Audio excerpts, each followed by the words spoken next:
Saludos queridos estudiantes, soy Holger Pinto y les doy la más cordial bienvenida a esta sesión virtual sobre nuestro curso de Desarrollo Personal, Ciudadanía y Cívica.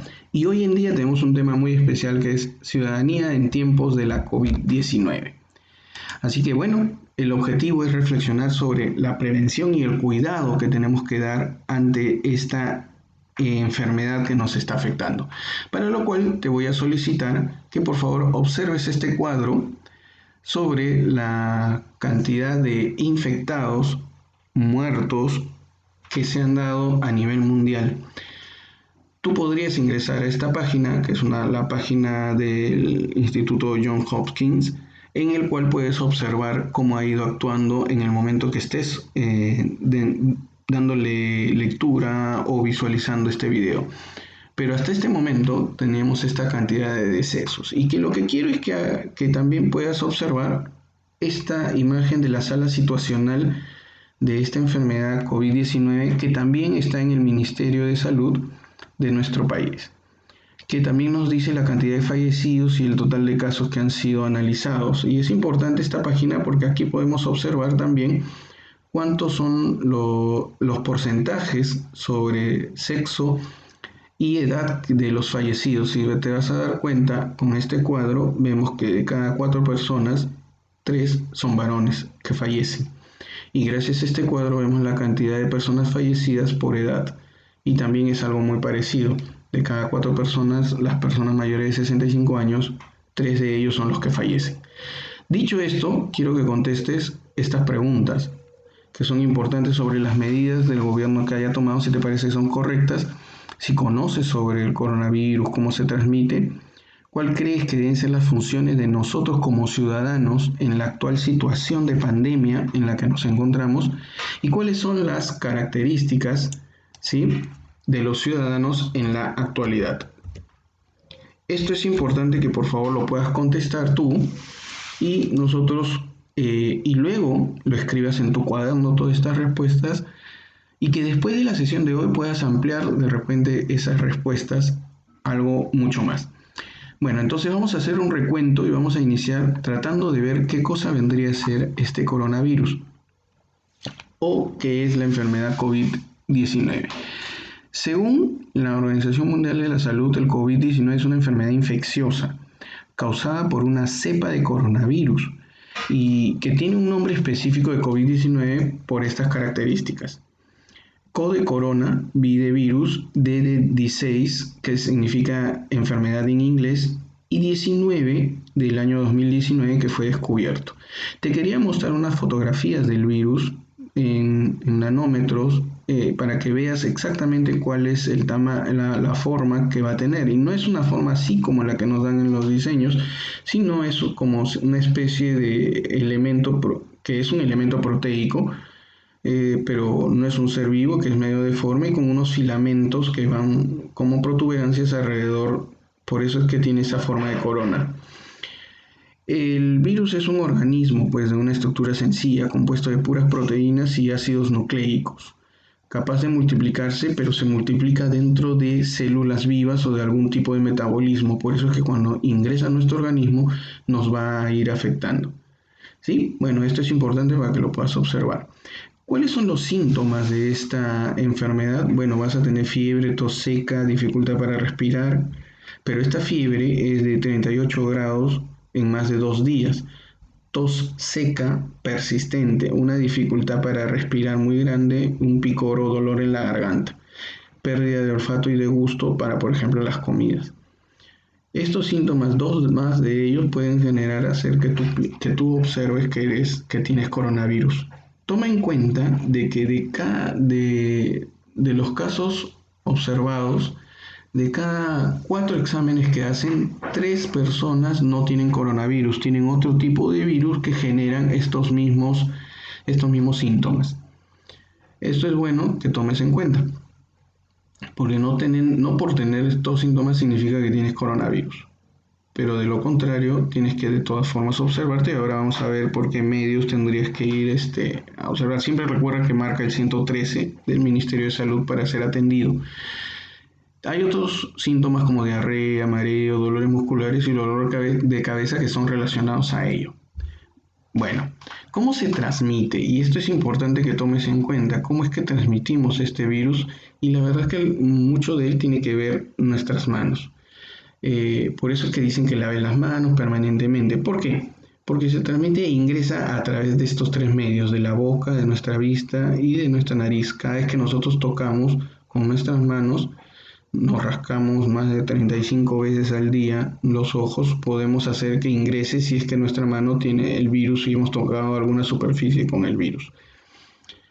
A través de la boca porque nos alimentamos y vamos a consumir algún tipo de alimento que pueda estar con virus, entonces esto nos puede dañar, por eso es tan importante que la mano esté limpia o que el alimento esté limpio. También rascarnos la nariz nos va a hacer que nosotros ingresemos el virus. Se transmite a través de otra persona que está infectada que te lo va a dar a ti. En este caso, el hecho de estar infectado significa que puede tener gotículas en el aire que puedan generar que tú las puedas inhalar, respirar y te puedas enfermar. Por eso es que hay que mantener siempre una distancia de más de 1,5 metros y utilizar tapabocas.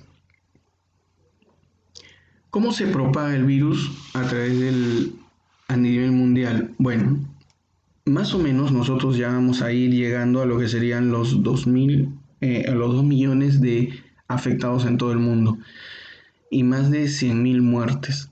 Entonces, la Organización Mundial de la Salud ha decretado que este brote sea una pandemia global, una pandemia de todo el mundo, no solo es una pandemia de un lugar determinado. ¿Cuál es la diferencia entre conocer que es una pandemia, epidemia y endemia? La endemia es una enfermedad infecciosa que se va a dar en una zona determinada, pongamos en Loreto, y de Loreto en una zona determinada de Iquitos. Entonces ese es un lugar endémico que se va a denominar porque hay algo que lo está afectando en ese solo sitio y por características especiales.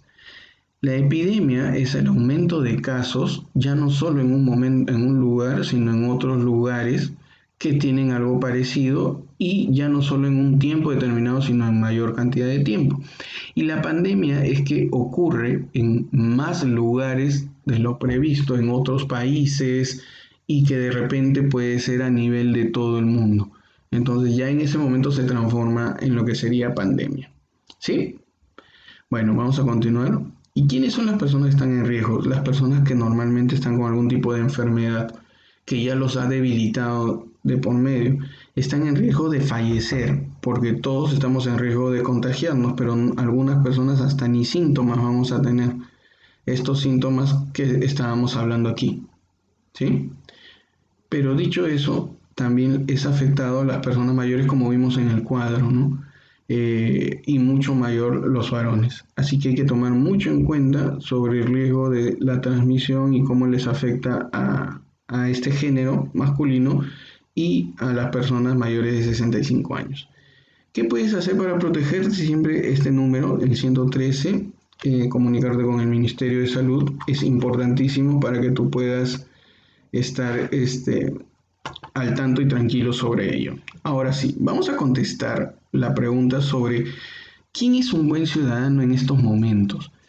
Y hay que respondernos diciendo que solamente un buen ciudadano ya no es el que ejerce sus derechos y va a votar o el que se considera que tiene un DNI, sino que tiene que tener estas 4 cosas especiales en este momento. Primero, sentirse miembro activo de su comunidad.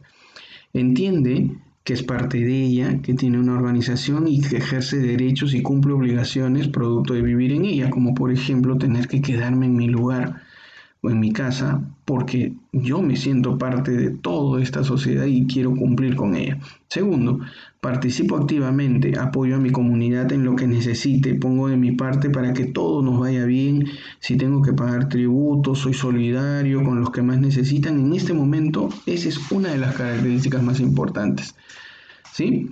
Tercero, practico valores como de responsabilidad en su quehacer ciudadano, sabiendo que todo lo que realiza va a tener algún tipo de consecuencias. Trato de ser justo y con todas las demás personas. Y hoy en día ustedes se han dado cuenta de que las personas y las instituciones se han vuelto más buenas. Ahora las empresas te están dando plazos para que puedas pagar en más de 1 o 2 meses, que no tengas esas deudas. el Estado te da algún tipo de bonos, la Plaza de Toros se transformó en la Plaza de Todos para ayudar a las demás personas. La verdad es que hay muchos cambios, pero así como hay cambios positivos, hay otras personas que no están practicando valores. Empresarios que, por ejemplo, no le pagan a sus trabajadores o les pagan alguna cantidad ínfima que no tiene relación con el trabajo que están realizando, y en esta situación justamente es cuando más están necesitando y es cuando los despiden, por ejemplo, o les están pagando poco. Eso demuestra la baja o la poca cantidad de valores que pueda tener. Cuarto, colaborar con los demás. Se percata de las otras personas y se siente identificado, evitando todo tipo de distinción o exclusión, estereotipo o discriminación en su comunidad. Estas cuatro cosas son las que nos van a decir que nosotros vamos a ser un ciudadano en estos momentos que nosotros más necesitamos. ¿Y cuál es nuestro papel como ciudadanos para mejorar esta convivencia y el bien común en esta cuarentena de la COVID-19? Primero, respetar todas nuestras normas. El Estado las está dando, y si nos da un estado de emergencia, un aislamiento social obligatorio, por favor, cumplirlo. Eso es parte de nuestra función. Segundo, investigar, conocer qué significa cuarentena, de dónde proviene, por qué existe toque de queda, qué es aislamiento social obligatorio, qué es una pandemia. Entonces, solamente el estar nosotros conociendo, ya eso nos va a hacer que nosotros entendamos la magnitud de cuáles son las funciones que también tiene que tener el Estado y por qué las está haciendo. ¿Qué es lo que debe hacer las regiones, las localidades a través de sus representantes, como son los alcaldes o gobernador regional? Eso es importante que nosotros tomemos en cuenta.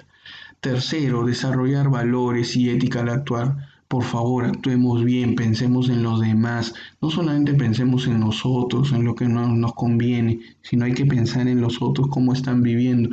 Y a veces hay situaciones en las cuales los otros están peor que nosotros. Así que actuar de la mejor manera y con valores reales. Los que tienen fe y creen en algo, actuar de acuerdo a lo que nuestro Señor Dios nos ha dicho que tenemos que actuar. Por último, accionar por el bien común y con responsabilidad social. Pensar no en uno mismo, sino, bueno, en los demás, como hablábamos antes. Ayudar a los otros con lo poco o mucho que nosotros tengamos. Sigamos avanzando. ¿Cómo contribuimos entonces los ciudadanos a frenar esta propagación de la COVID? Bueno, conociendo el origen, características, medidas de prevención, aislándonos socialmente para evitar enfermarnos o enfermar a otros. Cumplir con las normas y medidas dispuestas por el Estado, siendo solidarios en la medida de nuestras posibilidades, participando activamente en la solución del problema y no generando más problemas a nuestra ciudad y a nuestro país. Por último, ¿qué está pasando entonces en el COVID dentro de nuestro país? Que ha cambiado todo, ha cambiado nuestra forma de ver el mundo, sobre cómo es que tenemos que mantenernos limpios ante los demás, ha cambiado las acciones del Estado para con nosotros. El Estado ha tenido nuevos lineamientos, ha constituido 5 hospitales para atención, y hay la zona panamericana para atender a enfermos, más de 3.000 camas que van a estar ahí. Que tenemos ahora de 100 unidades de UCI, ahora tenemos 500, los aeropuertos han sido cerrados, toda nuestra forma de vida va a cambiar totalmente después de esta pandemia que se nos ha dado. Hemos visto la importancia de este personal de salud para atendernos a todos nosotros, y la importancia de los militares y la policía para estos momentos de crisis. Por último, solamente decirte que van a haber unas actividades. Se te voy a pedir en Kahoot, a través del intranet se te va a mandar la clave, y en un momento determinado vamos a participar todos en este tipo de evaluación al mismo tiempo que jugamos. Te pido por favor que observes los videos que están a continuación y des tu opinión en 10 líneas dentro del cuaderno. Recuerda que no tienes que imprimir ninguna de las hojas, y próximamente ya nos encontraremos para avanzar ya en vivo y en directo con nuestras sesiones. Cuídate mucho y pronto nos veremos.